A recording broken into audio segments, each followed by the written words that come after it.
ஆமையப்பா இன்னைக்கு கார்த்திகை ஒன்று தாங்க மாலை போடுற நாள். ஸோ நம்மளும் இன்னைக்கு மாலை போட போகிறோம். அதனால இப்போ நம்ம என்ன செய்ய போகிறோம்னா காலையில் எழுந்திரிச்சாச்சு. நம்மளுக்கு வந்து ஃபோட்டோலாம் நமக்கு வந்து தொலைக்கணும்ல, தொலைச்சிக்கிட்டு அதுக்கப்புறம் மாலையை பார்த்தேங்க. மாலையை பார்த்தீங்கன்னா ஃபுல்லாக திருநூறு இருந்து திருநூறு. சரி என்னடா இது திருநூறு இருக்குது மாற்றி பார்த்தா நல்ல வாசனையாட்டு இருந்து.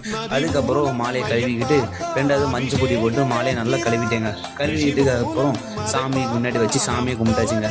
நேராக நம்ம பஸ் ஸ்டாண்டுக்கு கிளம்பியாச்சுங்க.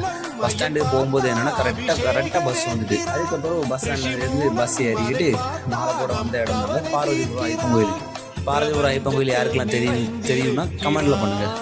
உள்ளே போய் பார்த்ததுக்கு அப்புறம் தான் தெரிஞ்சு இன்னைக்கு மத்தியானம் அன்னதானம் பண்ணாங்கன்னு சொல்லி தெரிஞ்சு. சரி அப்போ நம்ம அன்னதானத்துக்கு கலந்துக்கணும்ல அப்படின்னு சொல்லிட்டு நம்ம வந்து ஃபஸ்ட்டு மாலையை போட்டோங்க. மாலையை போட்டுட்டு வெளியே வந்ததுக்கப்புறம் வெளியே பார்த்தீங்கன்னா நிறைய குட்டி குட்டியாக சிலைகள் நிறைய இருந்து. அப்போ வந்து சிலைகள் இருக்குன்னு சொல்லிட்டு வந்து பார்க்கலாம்னு சொல்லிட்டு வந்து பார்த்தாங்கன்னா விஷ்ணு சிலை இருந்து, அப்புறம் சிவன் சிலை இருந்து, குதிரை இருந்து, அதுக்கப்புறம் பந்தலராஜா, அப்புறம் ஐயப்பர், அப்புறம் ஒரு முனிவருங்க. இது கான்செப்ட் என்னென்னா விஷ்ணு பார்க்காரு, சிவனும் பார்க்காங்க. பந்தலராஜா வந்து குதிரையை விட்டுக்கிட்டு ஐயப்பரை வந்து பார்க்காரு.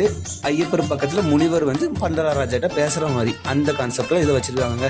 சரி அதுக்கப்புறம் அங்கே போயிட்டு வந்ததுக்கப்புறம் நம்ம மறுபடியும் வீட்டுக்கு வந்தோங்க.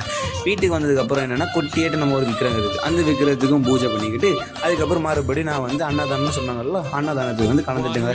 அன்னதானத்தில் நிற்கும் போது ஓவராக கூட்டமாக இருக்குது. சரி கூட்டமாட்டு இருக்குன்னு சொல்லிட்டு அன்னதானத்தை விட முடியாதுல்ல, நம்ம ஐயப்பனோட பிரசாதம்ல அதையும் சாப்பிட்டுட்டு அதுக்கப்புறம் நம்ம வீட்டை பக்கம் வந்தாச்சுங்க. தினமும் நம்ம ஒரு கோயில் பற்றி வீடியோ வருங்க. அதனால நம்ம சேனலை சப்ஸ்கிரைப்